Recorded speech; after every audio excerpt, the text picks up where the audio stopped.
1,000. A trusted churchgoer swipes thousands in parish funds. He did this mostly by writing checks to himself. Help put the cuffs on this holy terror who preys on innocent church members. A baker needs dough in the worst way. He came through the doors with a gun in his hand. A friendship turns into murder. Looks right down at the victim lying on the ground, begging for his life, and empties his gun into him. And a young man makes a date to sell his car, but the buyer is a killer. You can make a difference on Prime Suspect.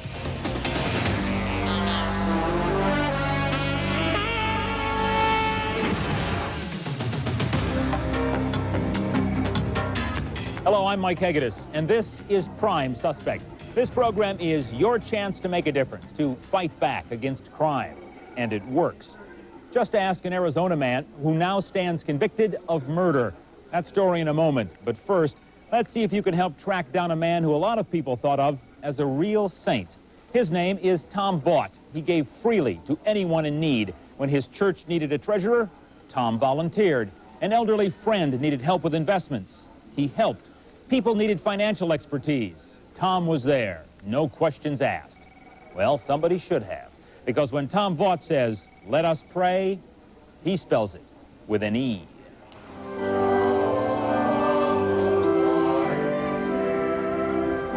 It is a small, intimate congregation at the St. Michael and All Angels Church in Campbell, California. Everybody knows everybody. They care about each other.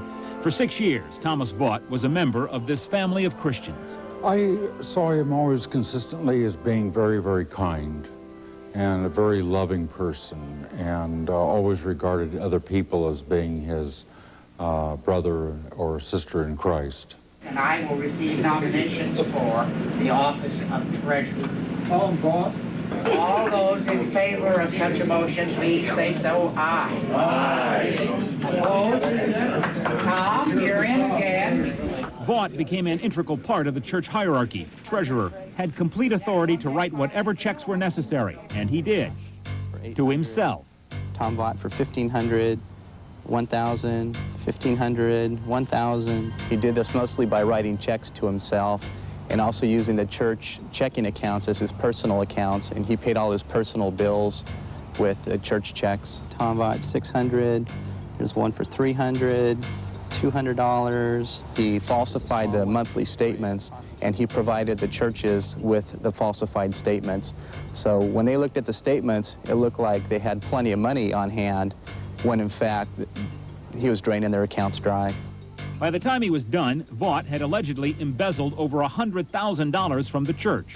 When the men in this parish heard what I had to announce to them, they cried, and we all cried a lot. It was probably one of the most painful episodes I think I have ever encountered in my life.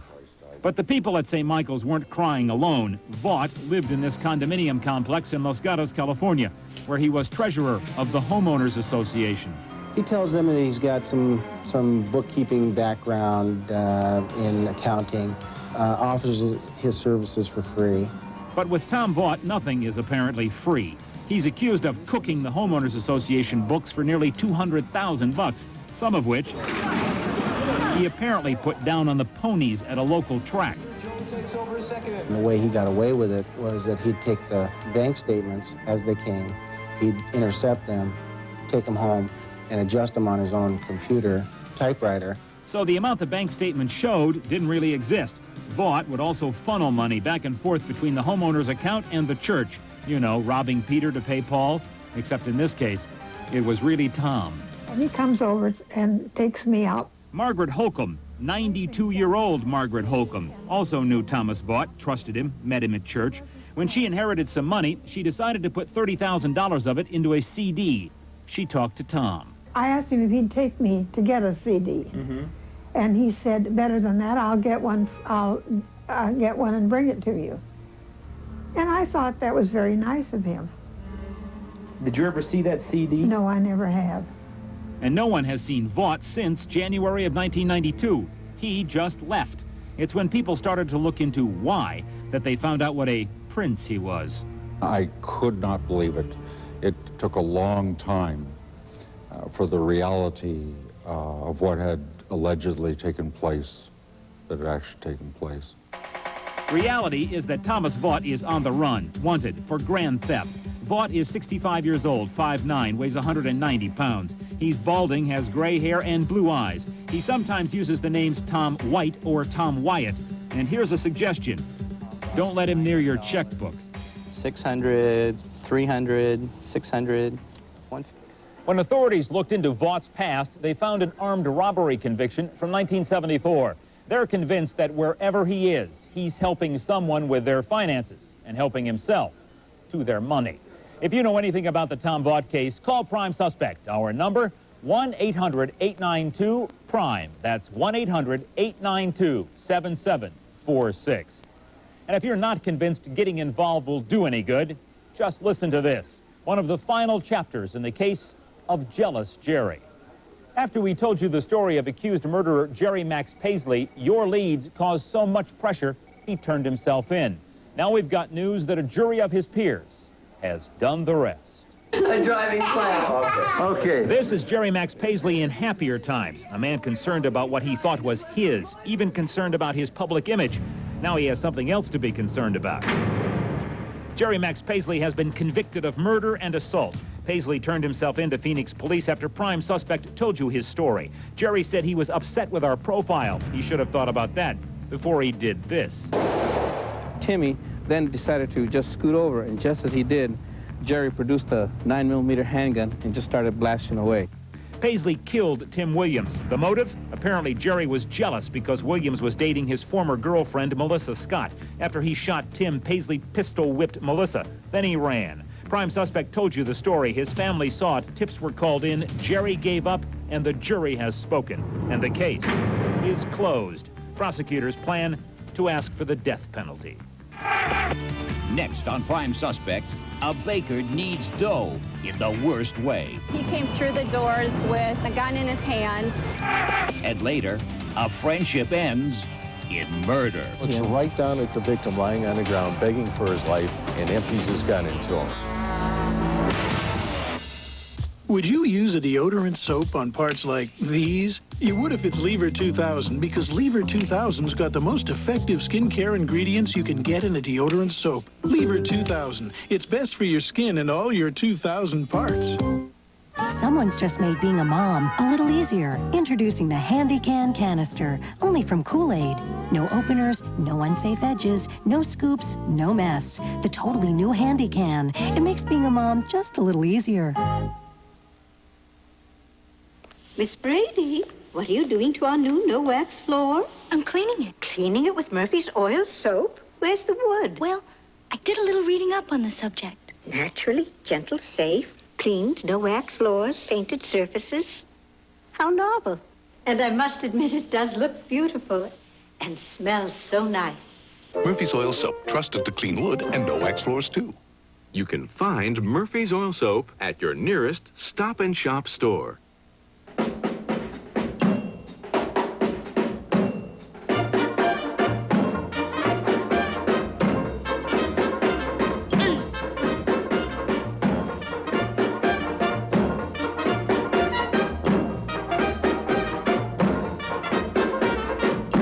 From Little Caesars, 2 pizzas for $8.98, plus a free 8-piece order of Crazy Bread and a free 32-ounce Coke Classic. Enough food to make a family meal into a party. Credit problems? Need a dependable car but can't find the financing? J.D. Byrider will finance a dependable used car at terms you can afford and report your good payment history to the credit bureaus every month. Past credit problems are not a problem at J.D. Byrider. Call now. You can be on your way to establishing or re-establishing your credit. J.D. Byrider, 1-800-778-4040. We'll give you a chance. Alton Gobin of Grand Rapids, Michigan was used to kneading dough. He was a baker. But when he needed money, Gobin popped this scheme in the oven. First, he robbed a bank, got caught, and to fix things, he kidnapped 2 people. He got a real rise out of the police for that one, and has been running ever since. It's probably safe to say that Alton Gobin was better at baking than he was at cooking up a crime.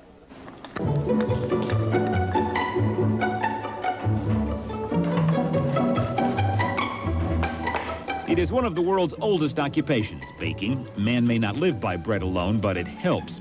For a good part of his working life, Alton Gobin has made a living working with dough as a baker or baker's helper. But it wasn't his only dough-related job. In his free time,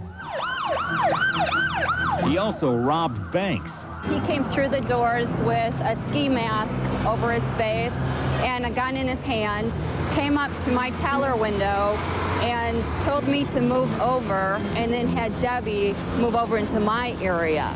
Barb Brown and Debbie Miller were the tellers here at the First Federal of Michigan Bank in Grand Rapids on that September afternoon in 1982, the afternoon Gobin made his $4,000 gunpoint withdrawal.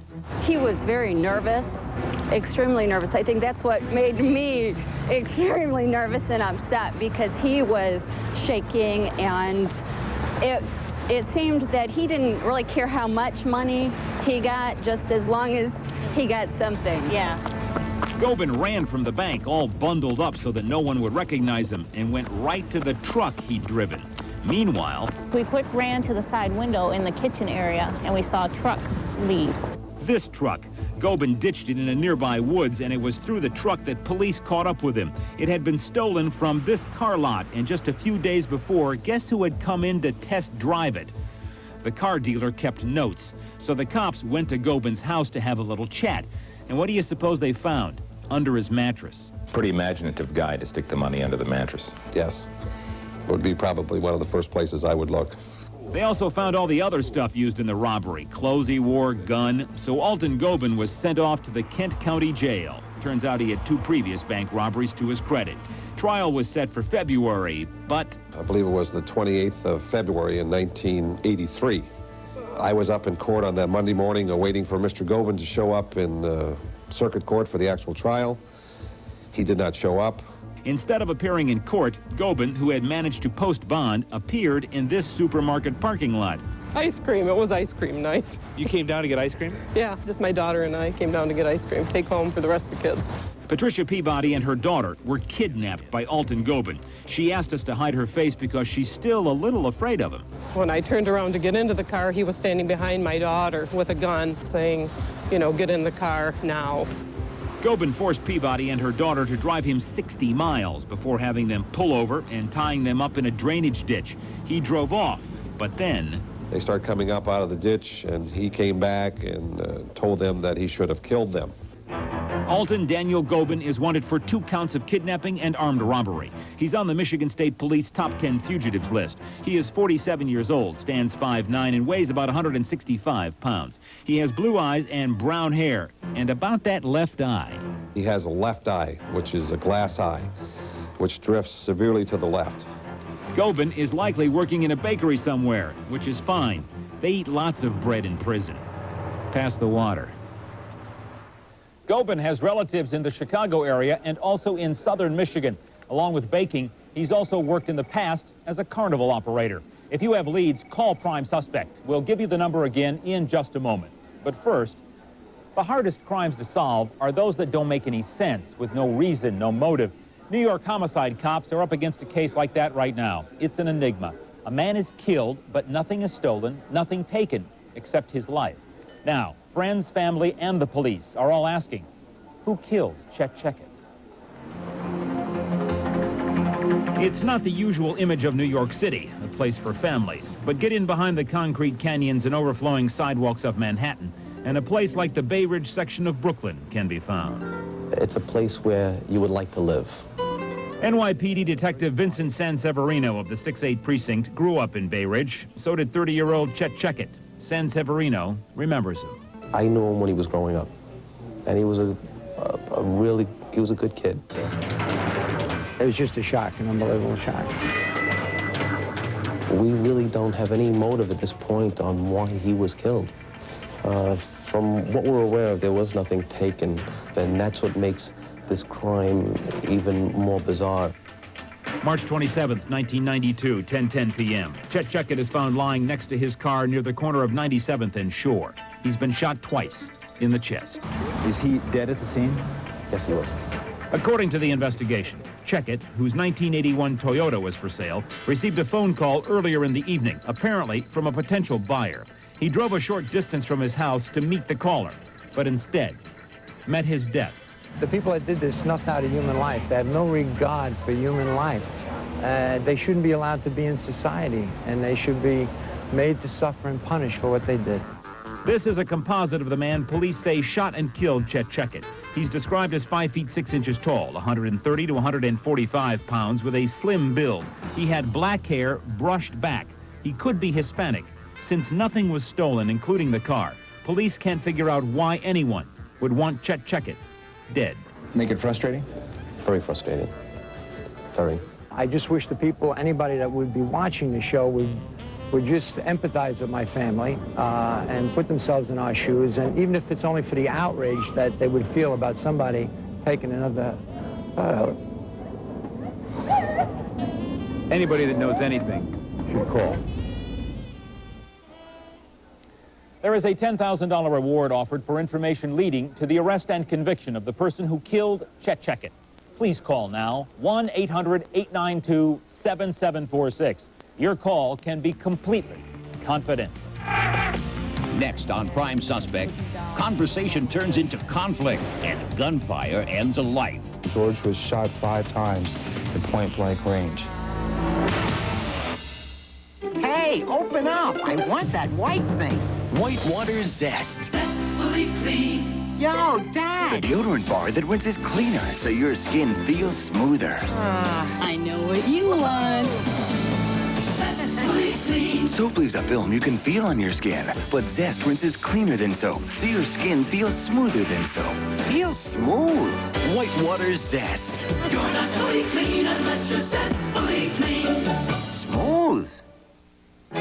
I can't go out there. The pollen will be worse. I gotta need this job. My eyes are itchy. I'm stuffed up. I'm desperate. With a leading allergy brand, you'll still be stuffed up, but with new Dayquil, you won't. New Vicks Dayquil Allergy. More medicines for more complete relief than the leading brand. What a day. New Dayquil Allergy. The anytime stuffy nose, sneezing, runny nose, itchy, watery eyes so you can face the allergy season medicine. And new Children's Dayquil Allergy. Still to come on Prime Suspect. The suspect points the gun very calmly. Help police catch the killer who pulled the trigger.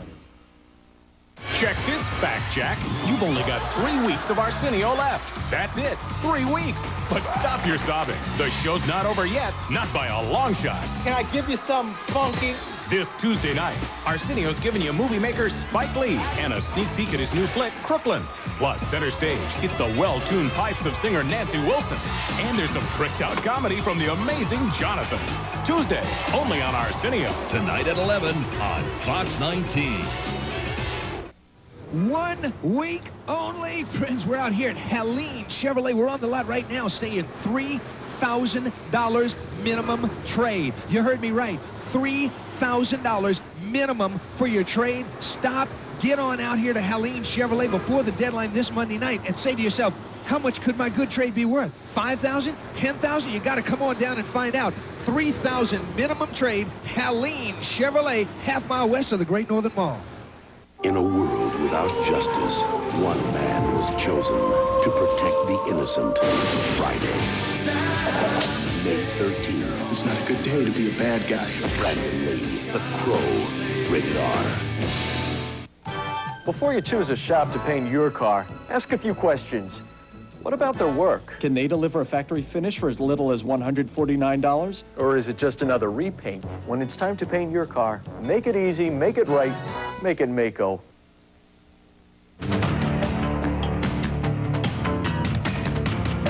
For George Gialofis, his trips to Cleveland from his Akron, Ohio home were special. They were like trips to the old country. He visited coffee houses filled with other men from his native Greece. They'd tell stories, play cards, do things friends do. But on one trip, one friend had other plans. It was the afternoon George became a victim of unfriendly fire. George really became a father to me. He embraced our entire family, especially my children, and he was one of the kindest souls I've ever known in my life. My mom lived in Akron, and she started learning how to do Greek line dancing. Bill Schmidt has nothing but fond memories of the man his mother first met a little over 10 years ago, Greek-born George Gialofis. Fond memories, except when we walk through this Cleveland neighborhood. It was in a coffee house on this corner that George would come to socialize with other Greek immigrants, talk about the old country, play cards. But turn back the clock to September 1993. That's when the talk turned to murder. There was nothing that could justify what happened to him. Nothing. And then all of a sudden I heard a pop, and I looked over and I heard someone like another pop, and I heard someone yelling, and I looked over right there, and I saw a man like looking down and just going like this, and I just kept on hearing a pop, pop, and a couple yells, and then it was over. Cleveland Police Dispatch. Yeah, a man was just shot over here in our neighborhood. George was dead at the scene, and this is the man who shot him, Spiros Antonopoulos, another Greek immigrant who had come to the coffee shop to talk and apparently killed. He was conversing with the suspect. They were talking, drinking a little Greek coffee, and having a good time, just generally socializing. And then what happens? The suspect walked out. Cleveland PD Detective Jack Bornfeld is the lead investigator on the case. According to witnesses, a few minutes after he left, Antonopoulos came back and motioned at George through the window to come outside. Both the victim and the suspect are sitting inside the suspect's vehicle in the front seat. Okay. When a shot rings out, the victim opens the door, falls out onto the ground in the driveway here. Okay, is he inside, outside? The man shot, he's laying on the ground, and we saw the guy shooting him, and he got in his car and he took off. Once the male was shot, he tried climbing out the car door. He was yelling, "Help, somebody please help me." The suspect stands over him, and while the victim is begging for mercy, he very calmly and nonchalantly points the weapon that he has. So looks right down at him. Looks right down at the victim lying on the ground, begging for his life, and empties his gun into him. George was shot 5 times at point-blank range. This isn't deserved to anyone, but especially George. 4 days after the shooting, Antonopoulos' car is found in a shopping center parking lot. In it, the murder weapon, a .38. But nowhere inside is there an explanation. Why did he murder George Gialofis? The only real way to find out is to catch him. The message has to stop that you can commit these crimes and still go about your daily life. He has to be brought before justice. Spiros Antonopoulos is wanted for murder. He is 50 years old, 6'1", weighs 220 pounds. He has brown hair and brown eyes. He has relatives in the Chicago area, and there's a chance he fled to either Canada or, for a while, back to Greece. But the FBI has now joined the Cleveland police in the search, and Antonopoulos' days of freedom are numbered. We have long arms, and we catch people that we look for, and in conjunction with the local authorities, we will catch him at some point. For Bill Schmidt, that's all that matters, because it's what George would want, what he deserves. George's personality was literally one that I've seen George give someone the last money out of his wallet. That was the way he looked at life, because he figured if he did for someone, it's going to come back. That's the way life is done. Police suspect the motive in this case could have been a gambling debt. The killer may have owed the victim money, as little as $200.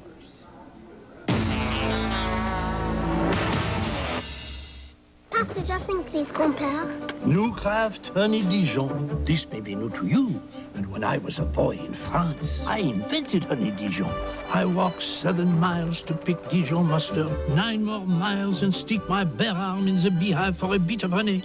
Then I stir them together for 12 pounds. Compère! New Kraft Honey Dijon, a glorious combination. Then I walked 30 more miles for 1 piece of lettuce. My 20th high school reunion's coming up. I can't wait till my old boyfriend Johnny sees my skin. Dove contains 1/4 moisturizing cream.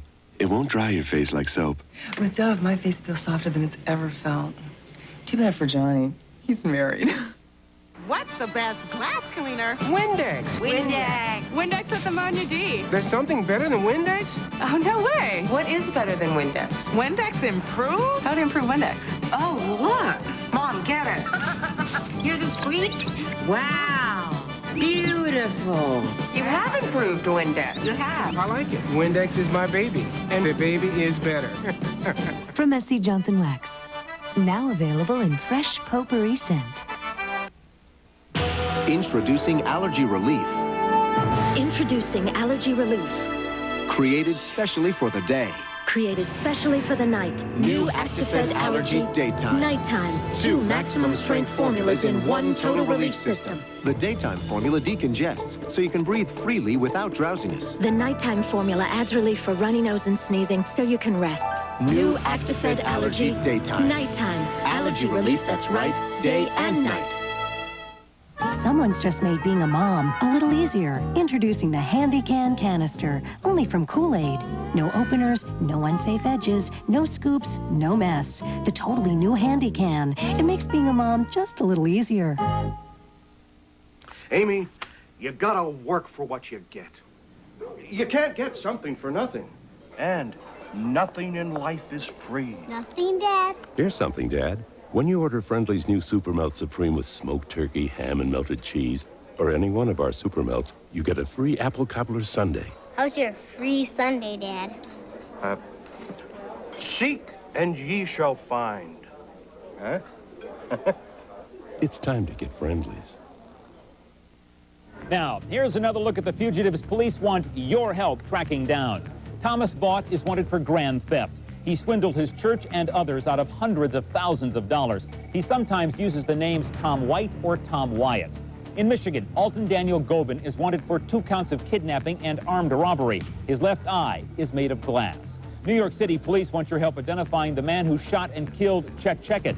This is a composite sketch of the killer. Police are searching for him and a motive. Spiros Antonopoulos is wanted for murder in Cleveland, Ohio. He has relatives in the Chicago area, and there's a chance he fled either to Canada or, for a while, back to Greece. But with your help, his days of freedom are numbered. If you have information on any of these cases, here's the phone number to call. 1-800-892-PRIME. That's 1-800-892-7746. Police need any information, and you can give it with complete confidentiality. Thanks for watching Prime Suspect. I'm Mike Hegedus. Remember, you can make a difference. Promotional consideration provided by Chevrolet. The new Camaro Z28 convertible with 275 horses, 6-speed stick, and retractable lid. All you have to do is add sunshine from Chevrolet.